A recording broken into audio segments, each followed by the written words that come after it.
ಸದಾತನಿಗೆ ಯೇಸುರಾಜನಿಗೆಂದಿಗಾಗಲಿ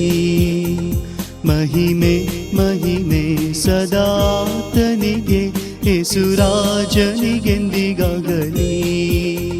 ರಕ್ಷಣಾನಂದವ ನೀಡಿದ ಕರ್ತನ ಎಂದೆಂದೂ ಹಾಡಿಕೊಂಡಾಡುವೆ ರಕ್ಷಣಾನಂದವ ನೀಡಿದ ಕರ್ತನ ಎಂದೆಂದೂ ಹಾಡಿಕೊಂಡಾಡುವೆ